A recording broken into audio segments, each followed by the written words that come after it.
복된 날입니다. 주께서 오늘도 우리를 지키시고 은혜 주시기를 축복합니다. 디도서 1장을 읽어드리겠습니다. 하나님의 종이요 예수 그리스도의 사도인 나 바울이 사도된 것은 하나님이 택하신 자들의 믿음과 경건함에 속한 진리의 지식과 영생의 소망을 위함이라. 이 영생은 거짓이 없으신 하나님이 영원 전부터 약속하신 것인데 자기 때에 자기의 말씀을 전도로 나타내셨으니 이 전도는 우리 구주 하나님이 명하신 대로 내게 맡기신 것이라. 같은 믿음을 따라 나의 참 아들 된 디도에게 편지하노니 하나님 아버지와 그리스도 예수 우리 구주로부터 은혜와 평강이 내게 있을지어다. 내가 너를 그레데에 남겨둔 이유는 남은 일을 정리하고 내가 명한 대로 각 성의 장로들을 세우게 하려 함이니 책망할 것이 없고 한 아내의 남편이며 방탕하다는 비난을 받거나 불순종하는 일이 없는 믿는 자녀를 둔 자라야 할지라.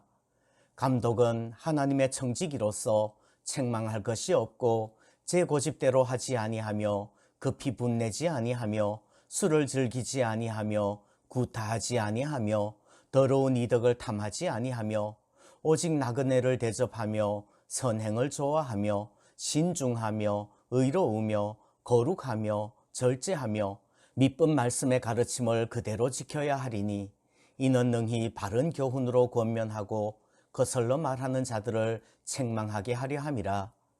불순종하고 헛된 말을 하며 속이는 자가 많은 중 할례파 가운데 특히 그러하니 그들의 입을 막을 것이라. 이런 자들이 더러운 이득을 취하려고 마땅하지 아니한 것을 가르쳐 가정들을 온통 무너뜨리는도다. 그레데인 중에 어떤 선지자가 말하되 그레데인들은 항상 거짓말쟁이이며 악한 짐승이며 배만 위하는 게으름뱅이라 하니 이 증언이 참되도다. 그러므로 네가 그들을 엄히 꾸짖으라. 이는 그들로 하여금 믿음을 온전하게 하고 유대인의 허탄한 이야기와 진리를 배반하는 사람들의 명령을 따르지 않게 하려 함이라. 깨끗한 자들에게는 모든 것이 깨끗하나 더럽고 믿지 아니하는 자들에게는 아무것도 깨끗한 것이 없고 오직 그들의 마음과 양심이 더러운지라. 그들이 하나님을 시인하나 행위로는 부인하니 가증한 자요 복종하지 아니하는 자요 모든 선한 일을 버리는 자니라. 아멘. 오늘부터는 디도서를 읽습니다. 디도서는 디모데전서와 비슷한 시기에 기록했을 것이라고 짐작을 합니다. 디도 역시 바울에게는 아들과 같이 여기는 그런 제자였죠.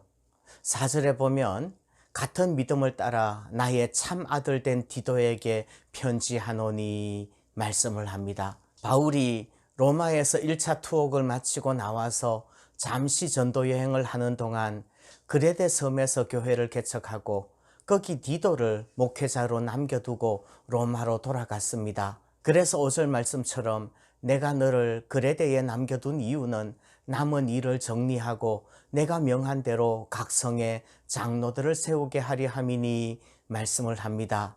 그레데는 지도에서 보시는 것처럼 섬이에요. 섬 사람들은 예수 잘 안 믿는 경우가 참 많아요. 그레데도 그랬습니다. 그리고 목회적인 상황에서 가장 중요한 것은 역시 일꾼 세우는 것이지요. 디모데전서 3장에서 직분자를 세울 때 자격에 대해서 이야기하는데 디도서 역시 목회 서신으로서 직분자를 세우는 자격에 대하여서 말씀을 합니다. 디모데전서 3장을 다시 보면 좋을 것 같습니다. 그런데 조금 전에 말씀드렸던 것처럼 디도가 목회해야 하는 그레데 섬은 디모데가 목회했던 에베소보다 더 열악했어요. 그 이야기를 15절까지 쭉 이야기를 합니다.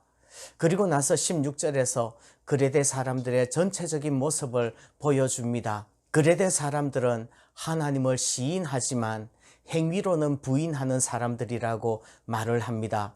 입으로는 신앙 고백을 하는데 행위로는 부인하는, 신앙적으로 살지 않는 그런 사람들이에요. 어쩌면 현대의 그리스도인들과 비슷합니다. 말로는 예수 믿는다고 합니다. 그런데 삶으로는 신앙인의 생활이 아니라 세상 사람들과 똑같이 불신자의 삶을 산다는 말이죠. 단지 일요일에 교회 가서 예배 보는, 그냥 보는 거죠. 예배 구경하는 것 외에는 불신자들과 전혀 다른 것이 없어요.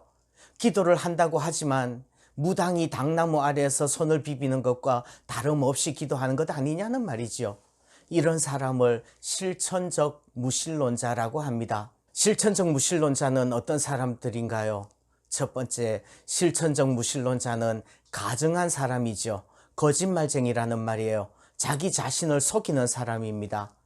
두 번째, 실천적 무신론자는 복종하지 아니하는 사람입니다. 하나님께 복종하기보다는 자기 생각이 더 중요해요. 하나님의 뜻에 자기 생각을 내려놓으려 하지 않는 사람이에요. 세 번째, 실천적 무신론자는 모든 선한 일을 버리는 사람입니다. 자기 이익에 따라서 움직이는 사람이지요. 그래서 자기에게 조금이라도 손해가 된다면 하나님께서 명령하시는 선한 일, 그거 하고 싶은 의지가 조금도 없는 것이지요. 그러니까 말로는, 입술로는 예수 믿는다고 하면서 실제의 삶으로는 불신자의 삶을 살아가는 사람들이에요. 오늘 우리는 어떤지요? 말로만 아니라 삶으로도 행동으로도 예수 믿는 우리가 되기를 소원합니다.